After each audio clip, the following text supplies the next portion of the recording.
महागाई हा शब्द आपल्यासाठी नवीन नाही, पण सध्याची परिस्थिती ही काही वस्तूंच्या वाढत्या किमतींपुरती मर्यादितही नाही. कारण आत्ताच समोर आलेली एक आकडेवारी सर्वसामान्यांसाठी धोक्याची घंटा आहे. मार्च महिन्यात 3.88% असलेला घाऊक महागाई दर एप्रिलमध्ये थेट 8% पुढे गेला आहे. एका महिन्यात हा दर दुप्पट होणं हे अर्थव्यवस्थेसाठी शुभ संकेत नाहीत.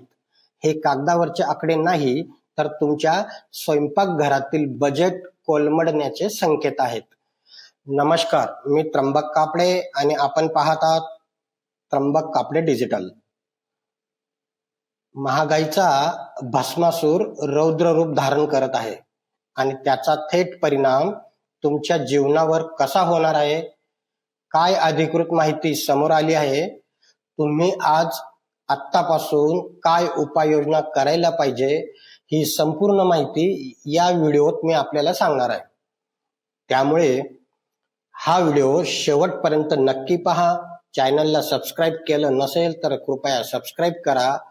हा व्हिडिओ खूप महत्त्वपूर्ण माहितीचा आहे, त्यामुळे तो जास्तीत जास्त लोकांना शेअर करा. मी आधीच सांगितलं, मार्च महिन्याच्या तुलनेत एप्रिलमध्ये घाऊक महागाई दुप्पट झाली आहे. तो आकडा पण मी तुम्हाला आधीच सांगितला, ज्याचा परिणाम थेट तुमच्या स्वयंपाकघरावर आणि तुमच्या महिन्याच्या बजेटवर पडणार आहे. तुमचा पगार, तुमचं उत्पन्न वाढणार तर नाहीच, पण खर्च मात्र दुप्पट होणार आहे. एवढं मोठं हे भयानक संकट देशावर असू शकतं. सोप्या भाषेत सांगायचं तर जेव्हा कारखान्यातून माल बाहेर पडतो किंवा मोठ्या व्यापाऱ्यांकडे येतो, तेव्हाचा तो दर म्हणजेच घाऊक दर.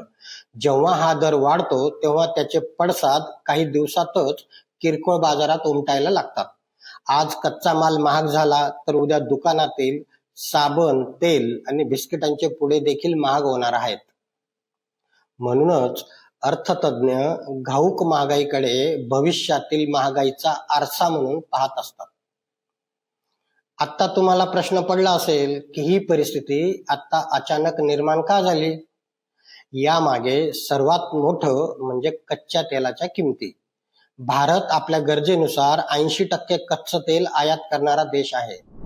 आंतरराष्ट्रीय बाजारात क्रूड ऑइल महागलं की त्याचा थेट परिणाम भारतावर होतो. पेट्रोल डिझेल महाग होतं, वाहतूक खर्च वाढतो, उद्योगांचा उत्पादन खर्च वाढतो आणि मग शेवटी सर्वसामान्य ग्राहकाला वस्तूंचे जास्त पैसे मोजावे लागतात. सध्या मध्य पूर्व देशात सुरू असलेला तणाव, जागतिक बाजारातील अस्थिरता आणि पुरवठा साखळीवरील दबाव यामुळे तेलाचे दर वाढत आहेत.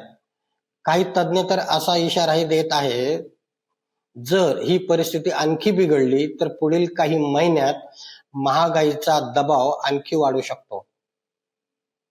विशेष म्हणजे घाऊक महागाईचा सर्वात मोठा फटका मध्यमवर्गीय आणि गरीब कुटुंबांना बसतो. कारण त्यांचा पगार किंवा उत्पन्न महागाईच्या वेगाने वाढत नाही. घराचा खर्च मात्र सतत वाढत राहतो. पेट्रोल वाढलं की प्रवास महागतो, गॅस वाढला की स्वयंपाकघराचा खर्च वाढतो. शाळा, औषधे, किराणा, वीज बिल, प्रत्येक गोष्टींचा ताण सामान्य माणसांच्या खिशावर येतो. पंतप्रधान नरेंद्र मोदी यांनी नुकतेच देशवासियांना इंधन बचतीचं आवाहन केलं आहे. हे आवाहन केवळ पर्यावरणासाठी नाही, तर त्यामागे एक मोठं आर्थिक कारण आहे. सध्या जागतिक स्तरावर इंधनाचा तुटवडा निर्माण होण्याची शक्यता आहे. मोदींनी दिलेला बचतीचा सल्ला हा प्रत्यक्षात येणाऱ्या आर्थिक वादळाची पूर्वकल्पना आहे.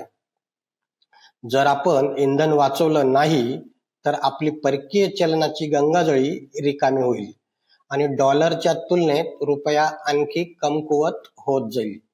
रुपया पडला की आयात केलेली प्रत्येक गोष्ट महाग होते.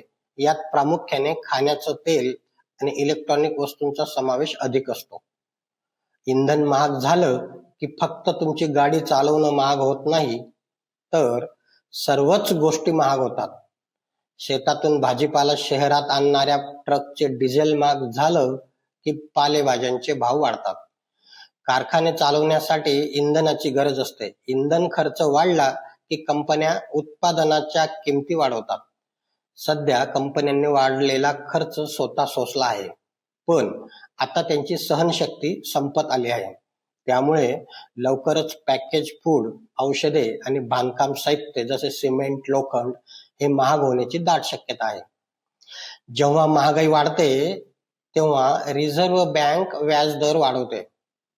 व्याजदर वाढले की तुमच्या घराचे आणि गाडीचे हप्ते वाढतात. नवे उद्योग सुरू करणं महाग होतं, ज्यामुळे रोजगाराच्या संधी कमी होतात.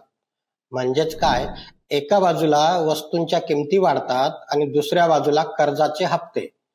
हा दुहेरी फटका मात्र सामान्य माणसाला सहन करावा लागतो.